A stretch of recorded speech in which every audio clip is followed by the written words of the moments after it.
Okay, so we've talked about test-driven development. We've talked about code standards and debugging and things like that. So now we're going to talk about debugging. So, all this stuff is built towards getting you to write stable code that's professional quality, that's going to be usable. So debugging is another important tool that you need to have as a developer, and there are a number of different ways to go about it. Again, we saw with testing that there's kind of this ad hoc poor man's testing where you just print something and look at the results. Debugging can work the same way. You can just throw console logs or print statements in your code, and that's that's fine. People do it. It works. But you can also sometimes, harder problems require more sophisticated solutions, or maybe it's just easier. So it's good to be aware of some of the other tools that are available to you. So let me share my screen. That is the wrong one.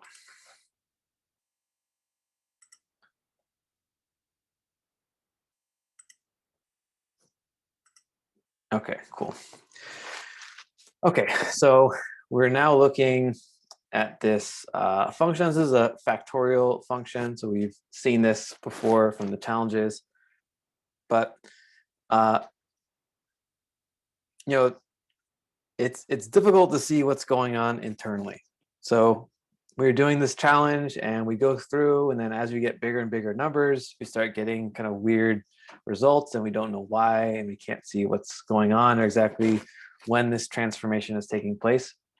So let's try to use excuse me, let's try to use the debugging tools that we have in VS Code to help us out.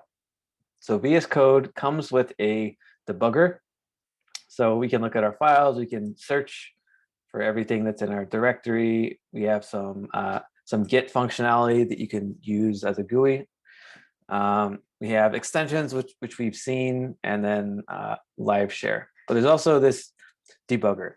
So if I have this file or this function, and it's just giving me some trouble, and I want to check it out. So we can go ahead and set up a breakpoint. So we go here in the gutter to the left of the line numbers. You see this very faint red light shows up. So if we click there, we have now just set a breakpoint. That's not going to be useful for us in general unless we are running the debugger. So we set a breakpoint and we say, I have a problem in my code and I want to start here. So in this case, we're just going to start at the beginning. So we want to run the whole thing. So we click on the debugger, and then we can choose. So there are a lot of defaults, kind of configurations and environments built into VS Code for both Python and JavaScript. So I think in the beginning that's fine. You can also customize things as you need to later. But we'll do run and debug, and we can select the environment. So if we're writing this for the browser, we could choose Chrome. You can add other extensions for Firefox and so on. Here, this is a Node application, so we'll go ahead and choose this, the Node legacy. Okay, so notice that my my window has changed a little bit. The bar but underneath is now orange. The window down here is switched to the Debug Console. And I get some stuff over here on the left, which is there's kind of a lot going on here, but I can see breakpoints. So my breakpoints that I set, which is line 9, so that tells me it's at line 9. I can also optionally stop on caught exceptions or uncaught exceptions. We don't have any. We shouldn't have any of that in our code right now, but those are optional kind of default breakpoints. So you'll run your code and it'll stop if it hits an exception, whether caught or uncaught. There's the call stack, which we'll look at in a little more detail in a second. So this just this is part of the way that the application executes. And then up here we have variables. So we have local variables, which has got all kinds of stuff. So for now, nothing is run. So this is all basically the default stuff that's in Node. And global, we have basically everything in JavaScript. Okay, so right now, nothing terribly useful is happening. So what we can do is start running the code. So if we want to go step by step, run through every single thing, we can use this little down arrow, step into. So now we've started things off. So we have total control. We run our code one line at a time. So we've run our code factorial 4. So notice now that the local variables have changed. So now we have access to num, and I can hover over it, and I get 4. What happens if I hover over this one? Still 4. What happens if I hover over result? It's undefined, right? So even though I'm on, I'm on line 2 hasn't actually executed yet. So this is still undefined. And if you recall, JavaScript will assign everything the value of undefined until it evaluates it to be otherwise. So this is undefined, just temporarily. We also have this, which we're not going to talk about right now. But so let's keep going.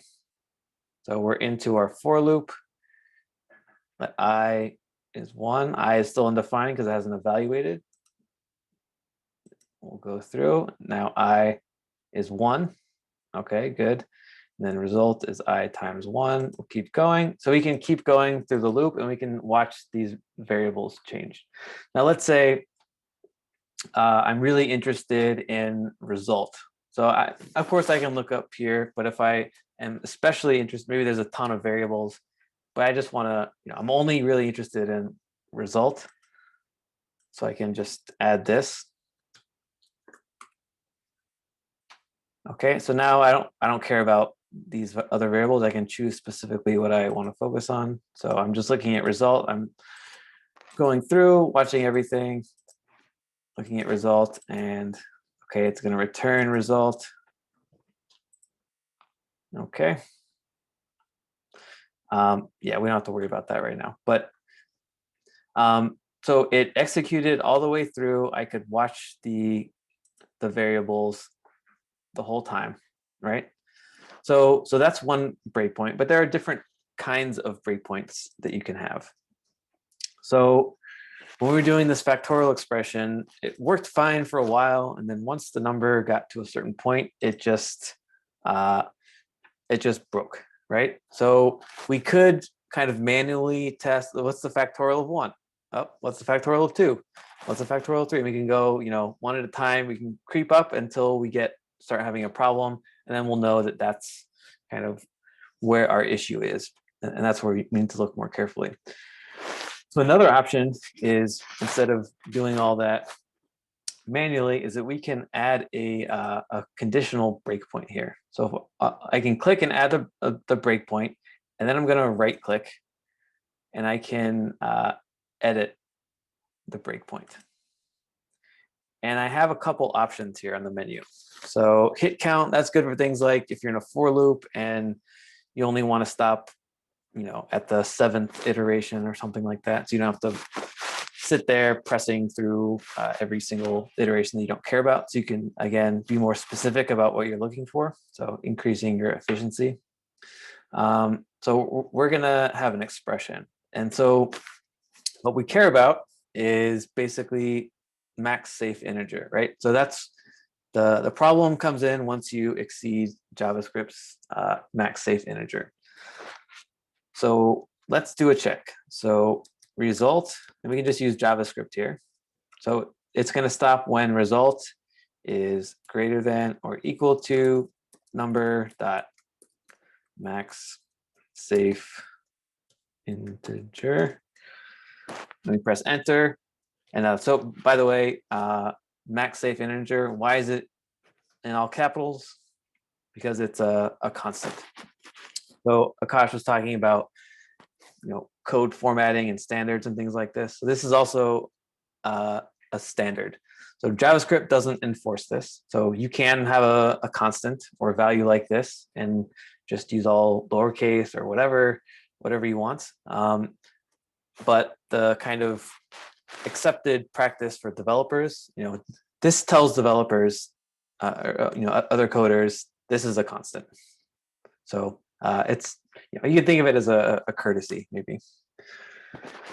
Okay, so let's go ahead and run this code. So I'm gonna increase this to 45. I think that was in the README. So let's run debug. I'll choose node. And it looks like, so I didn't do anything. I didn't have to step through however many times. So it stopped. It looks like it ran. So I is 20. So that means it looped 20 times, right? So that's nice. It stopped just where I wanted it to. So I set a condition that I cared about, that was important for me, and I didn't have to worry about, I have to waste time dealing with other stuff. So I can see, because I put result in the watch list, that result is this big number.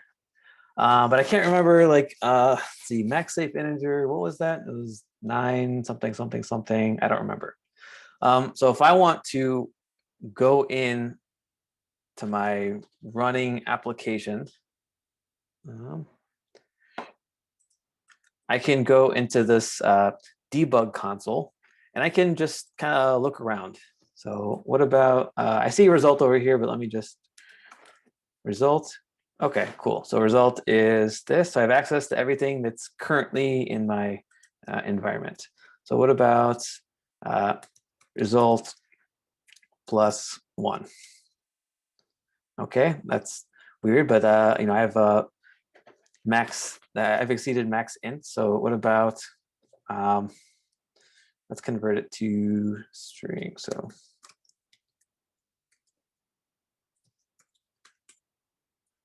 something like that. So yeah, I'm getting some weird stuff, but you can come in here and look around at stuff. So let's go ahead and just remind ourselves of what the max safe integer is. So number dot max safe integer. So that's something like that. Okay, and what if we, let's get the difference real quick, just to be sure. So let's subtract. So result minus number dot max safe integer. Okay, so that's quite a bit, right? So maybe that's useful for us, maybe it's not, but this is the procedure you can go to if you're interested in that kind of thing. So we know that as long as our factorial, as long as this factorial is probably 19 or below, then we're okay. But at 20, we have a problem. So we could use that information to design our application. We could either throw an error if someone gives us a number greater, if someone gives us 20 or above in this application, we can look for another solution, like using big int or something. There's a number of things, but you at least know where the problem is specifically now. Okay, so let's stop that. We can get rid of this breakpoint. All right, and okay, so now let's go ahead and we'll talk about the call stack. So the call stack is basically it contains the execution context for your application. So when a function gets called, it gets added onto the stack, and then once it executes, it gets removed from the stack. So a stack is a data structure that we will talk about later, but it's called a stack because you stack stuff on top. And when you want to remove something from the stack, you don't just, it's not Jenga, right? You don't go you don't take a plate from the bottom of the stack, you take a plate from the top of the stack. So that's how it works. You put things on, and then you take things off only from the top. So,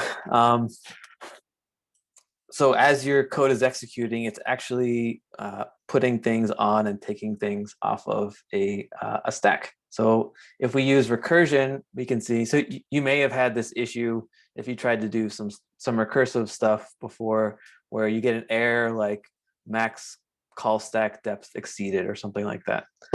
So that's a common error that you're going to get as you start learning about recursion. And it just means basically that you're out of memory, or you're out of the memory that your program is configured to allow you. Because if you create stack, that's you're using memory. So if you have an infinite, an infinite or a very large call stack, or a number of stacks on your call stack, then that's you don't have infinite resources. So let's go ahead and we're gonna go here. So we're just gonna put a normal breakpoint here at the beginning so we can run our entire function step by step. So we will run it, and we're gonna choose node again as our environment. Okay. Let me step through this. Okay, so I've started the function. I can see my call stack right here. Let me remove that. So my call stack right here. So I'm on this is just like the file, right? I've called this function. So now this rec function is on the stack. So this is what's being executed. And once it returns a value, it's going to get removed from the stack. So right now it's on top. So it's going to keep evaluating. And then what happens? We call this other function, which is itself, right? So now we have another rec on top of that stack, right? And we'll go ahead and do it again. And that's on. So the stack is getting bigger and bigger. So this stack is going to keep going up and up and up and up and up. And we can actually look at the execution context of every stack, because every stack is basically a snapshot of your function at that moment of time. So if we look at this first, so this was the first function call. It's the bottom of the stack, right? It was the first one called, so it's going to be the last one to be evaluated. It's the plate that's on the bottom of the stack of plates. So here, num was 2. Okay, so it starts out as 2. And what about this one? So this is the next plate, right? This is the next one up. So this stack, the num was 3. So each one of these stacks is holding its own set of variables and values and everything else. So you can keep going. We'll keep going. So 9. So here we're going to start pulling stuff off the stack. So we're pulling stuff off the stack, unwinding, and now the last one is off, and we're done. So that's the, let's see. Yeah, I think that's a good overview of using the debugger. So this is JavaScript. You can do the same things in Python. And once we start looking into browser, there's other, this is a flexible tool and there's a lot more to do, but the basics are creating breakpoints, right? And you can create multiple breakpoints if you just want to run from these 2 lines. You can also create different kinds of breakpoints. So you can have expressions. So something that is going to evaluate to true or false. So we tested earlier, we tested if our number was greater than the max safe integer. You could do other things. You can do hit count. So if you're doing like looping and you want to stop at a particular number of loops to see what's going on in your application. You can also log a message. So possible alternative to having console logs. So you wouldn't have to change your actual code. You could just use the debugger to log messages. And then over here on the left, we've got our variables, and you can take a look at local and global variables. You can add specific things to watch if there's 1 or 2 variables that you're especially concerned with. There's also the call stack, which is important, especially when you're doing recursion. So you can examine the call stack, and you can examine the variables and values that exist on each stack. And then down here we have breakpoints, so you can add or remove breakpoints here. There's also this general, if you have an application and you're getting an uncaught exception, just an error, that you can just add a breakpoint there without specifically showing where in the application you add. So that's, I think that's it for debugging. So the next thing to talk about is, so we talk about debugging. We use JavaScript as an example. So we'll talk about using Jest. So we're just looking at Python's unit test library. So it's part of the standard library. You just add the import statement at the top of the file, and you can use Python's built-in unit test functionality. JavaScript doesn't really have anything like that, kind of built into it, but there are a whole bunch of testing frameworks that other people have made. Jest is one of them, so Jest. It's one of them. It's one of the most popular, but there are a whole bunch of others as well. So let me share my screen real quick. Go to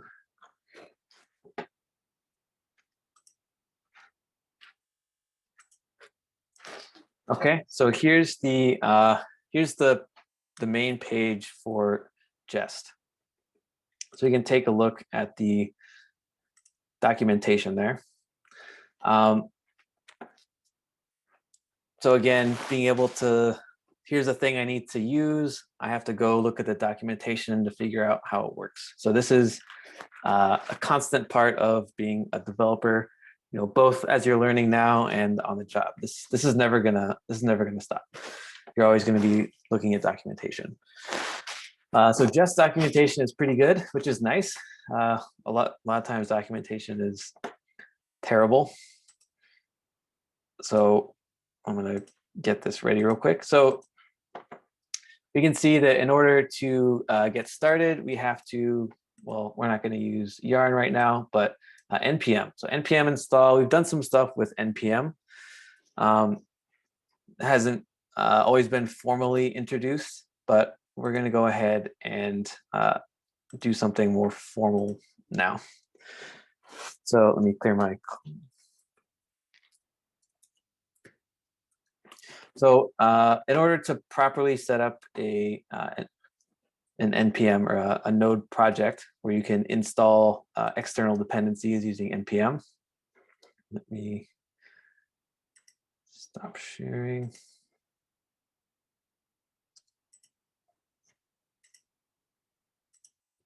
Okay, so we're going to ignore all the other stuff that's in there. And what we're going to do is so we did git init. So we want to create a new Git project. We do git init, and that kind of gets the ball rolling and allows us to start using Git. So npm init does the same thing. So we can do npm init.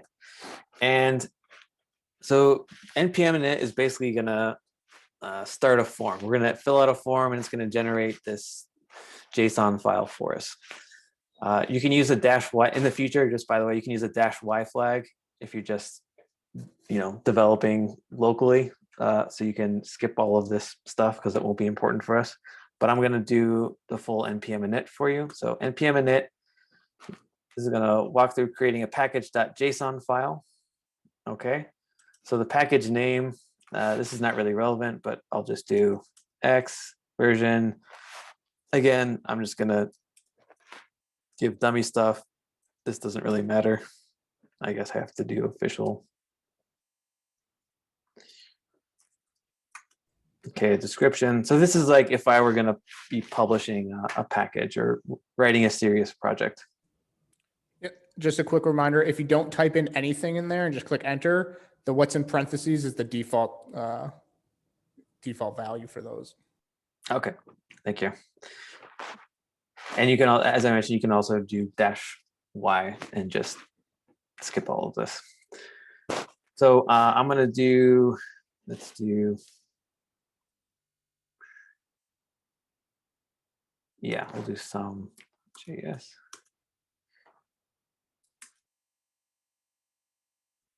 Git repository. I'm going to skip all this. Okay. All right, cool. So now what's happened is, so there's some other stuff in here. You can ignore these other files, but what's important, what's actually happened is that this something called a package.json file was generated, and it used all of the nonsense that I put in here. So if this were a serious, so we can see the name of my project and so on. Main, this is the entry point for my project. And then scripts. So we've seen some bash scripting. We know you can cd and you can make directories and so on. So we can also add bash scripts here that we can run using npm commands. We don't need to worry about that right now, but so now that we have this npm init done, we can install things to use in our project. So here we can get started. We go to the Jest website. Sorry, it's not highlighted, but we go to the Jest website, and on the first line it says this is how you install it. So I'm just copying and pasting that npm install --save dev Jest. So there are production dependencies and then there are development dependencies. So this is just letting this node project know that we want to install Jest, but Jest it's not really a part of our application. It's just something that we want during development. So if this project gets built in production, it's not going to have Jest in it. We can see that the package.json file will change. This is going to download a bunch of stuff. It's going to download Jest and all of Jest's dependencies. So it's going to take a second. And then we'll see that the package.json file will update to reflect the new state of our application. And we're also going to get something called a package.lock.json file, which is going to be a complete list. So this file showed up, our package.json file changed. Now we have dev dependencies because we specified with the save dev flag. So we have Jest. So this is the module that we're using, and here's the requirements. So this little caret means higher than. So if I ran npm install, so we're creating a project now. If I then put this on a repo somewhere and someone else wanted to use it, as Jest has done, right? You can tell your project to use a specific version of Jest, or just newer than 26.6.3, or you can specify a specific version by doing that. Okay, so that's a way for you to control how your application works. If someone updates some code and it breaks your application, you can restrict people who use your code to using a specific version of a third-party application. Okay. So we got the package.json. We also got this thing called package.lock.json. And this is a huge file, depending on what your project is. This can get much larger than this even. But this is a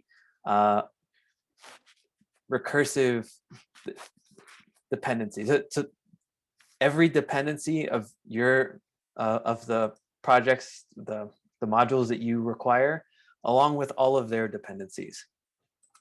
So there's quite a bit going on, and we can see we also get this node modules file, which contains everything that's specified in the package.lock.json. So again, a huge thing, but all of these things, you basically never need to go into node modules to worry about it, but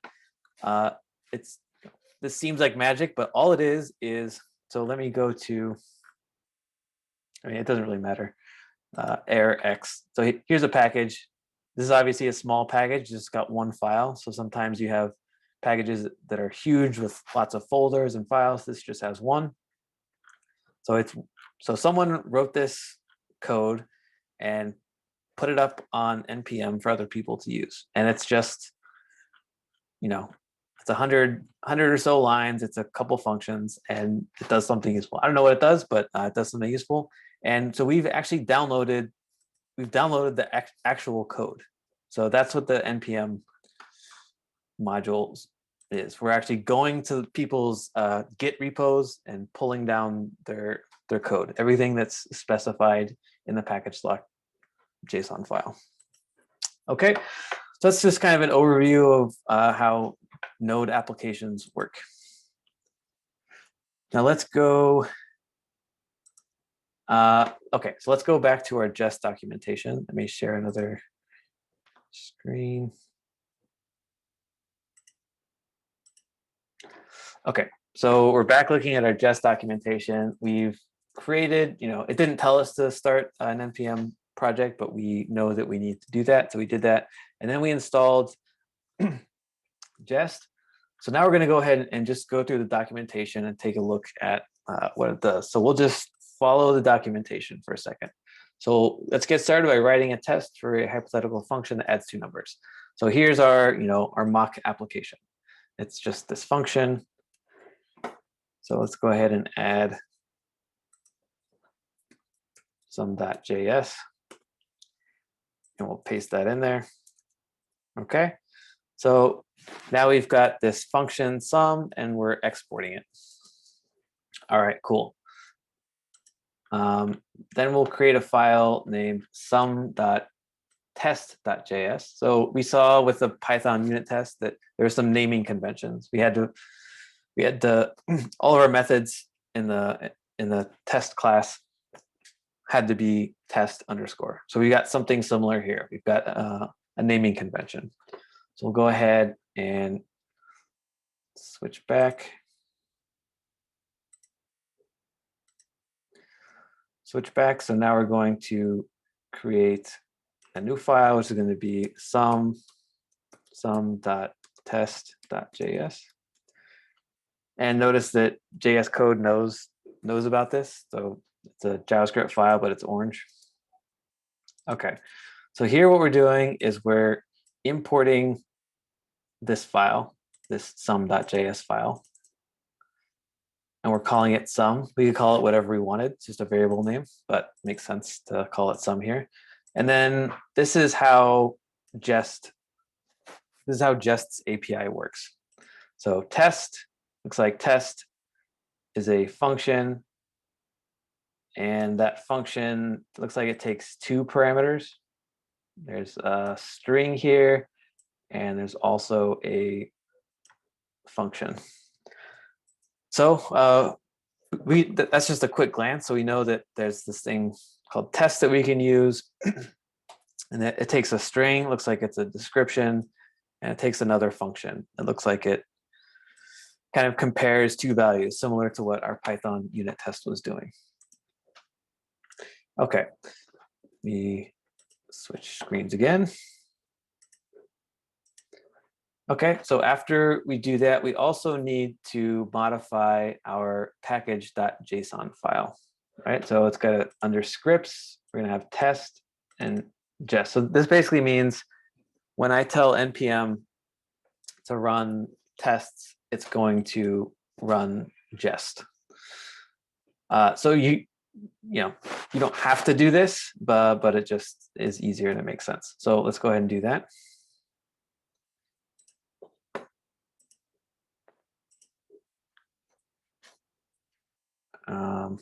Okay. So we're going to go into our package.json, and instead of this, we're just going to add Jest. We save it, and then what happens when we run, that's the npm run test.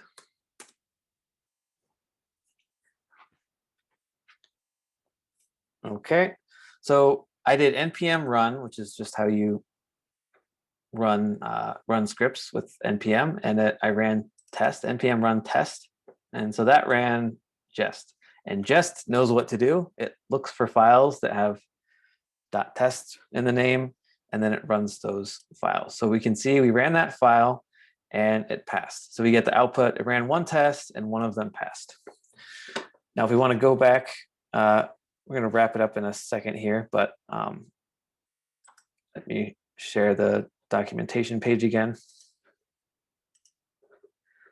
So we can see that we could also write lots more tests. And if we look around the documentation, we have all kinds of other features. There's matchers, we can test asynchronous code, mock functions, timer mocks, snapshots. So there's all kinds of, kind of advanced features that we're not really worried about right now. We can also look, so we saw this test function, right? So up here, there's test. So what if they give an example, but I want some more detail about how test works. So I can go to the API. So the API is basically everything that's in Jest. So we'll do a search for test, and we can see right here. Okay, so we have test, name, function, timeout. So again, this is just an abstract description of what's going on, and we can read more about it. There's a fair amount written here. So also under the alias it. So apparently you can call test by it. You need a test file, the test method, and so on. The first argument, okay, so here's where we're getting to how it actually works. The first argument is the test name. So will be ran, I guess, is the example they're using here. So whatever the name is. The second argument is a function that contains the expectations to test. So obviously there are expectations. Here's an expect function, right? So it looks like test takes a string describing the test and a function that runs this expect thing. So again, we could go look in the documentation for expect and see what expect does. But whatever expect is, it's also there's to be, and then we can have a result. So there's a third argument, which is optional, which is the timeout for specifying. So the third argument is optional. Blah, blah, blah, blah, blah. Okay, so that's probably good enough for now. Again, this is just, I want to expose you to documentation. Documentation is often difficult, again, especially when you're first starting, but it's an important skill. So start trying your hand at it. And that's all I got for that. Awesome. Yeah. Before we go on break, just a quick